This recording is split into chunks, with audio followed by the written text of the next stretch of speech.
More than 100 years ago, during the late Qing Dynasty, there was a man named Wang Yirong. He was a government official and also a scholar who studied ancient writing. One day, Wang Yirong fell ill and needed to take the traditional Chinese medicine. Out of curiosity, he decided to take a closer look at the quality of the herbs he had bought. As he opened one package and flipped through it, something unexpected caught his eye. On one piece of the medicine called dragon bone, he noticed some strange carved marks. People at that time believed that dragon bones were the remains of dragons and that eating them could strengthen the body. But in reality, these so-called dragon bones were simply fossilized animal bones from ancient times. But the moment Wang Yirong saw those marks, he was shocked. These were not random scratches, they looked like characters. So he immediately went to the nearby medicine shops and bought back as many dragon bones as he could find. After he studied them, he made a groundbreaking discovery. These carvings were not random. They belonged to a writing system. And because the characters were carved on turtle shells and animal bones, they were later named 甲骨文 in Chinese or oracle bone script in English.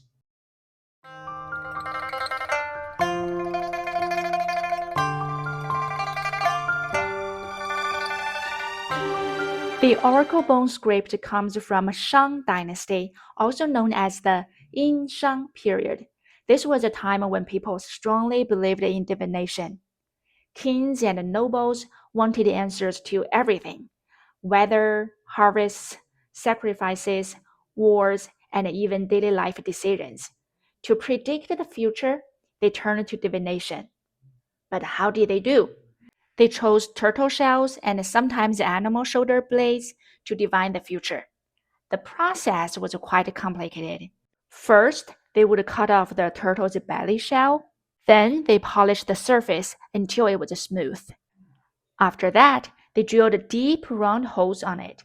Next to each hole, they carved a small oval-shaped groove, similar to a date pit. After all that preparation, the surface of a bone was no longer flat. Then came the most important step: fire. When heat was applied unevenly, the bone would crack. The cracking sound, bu, bu, is the origin of the sound of the Chinese character bu, bu, meaning to divine. Once the bone cracked, lines appeared on the surface. These crack patterns became the shape of the character bu. Now, to us today, these cracks may seem random and accidental, but to people in ancient times, they were believed to have a magical power, revealing good fortune or disaster. Now, this is interesting. Take a look at this character. Zhan, Zhan also means to divine. Top of this character is bu, bu, and below is kou, kou meaning mouth. Divination literally means using the mouth to interpret the cracks, right? Doesn't that make perfect sense?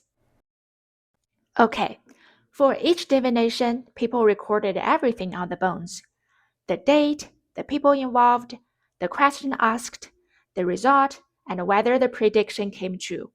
Because of this, oracle bones preserve detailed records of life during the Shang Dynasty. That's why oracle bone script is often called a living fossil of history.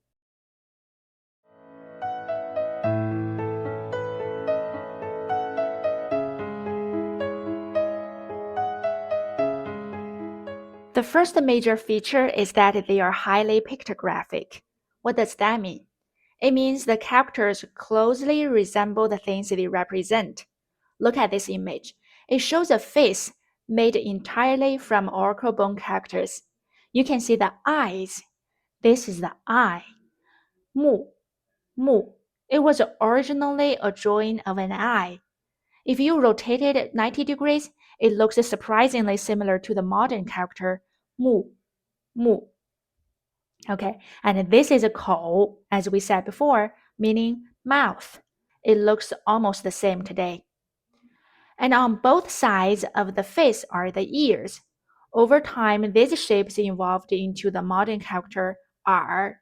R is a bit different. Now look at the nose.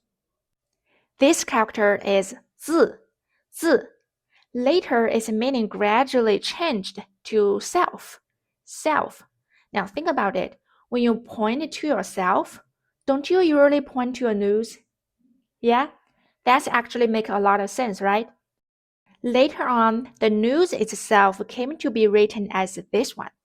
鼻, 鼻, you can see 字 on top. 鼻. See the two lines at the bottom? They even look a bit like a dripping mucus, right?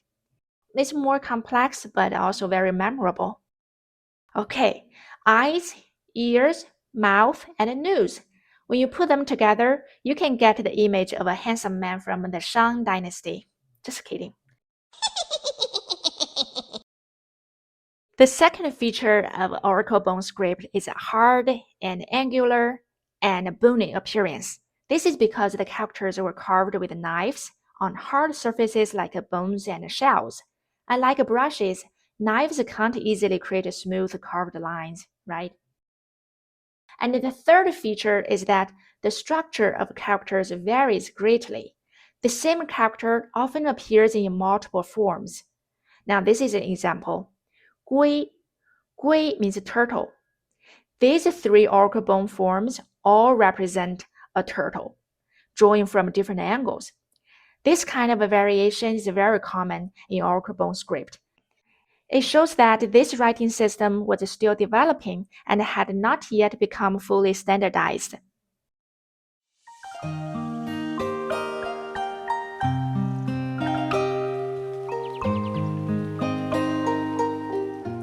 At this point, it's very important to clarify one thing.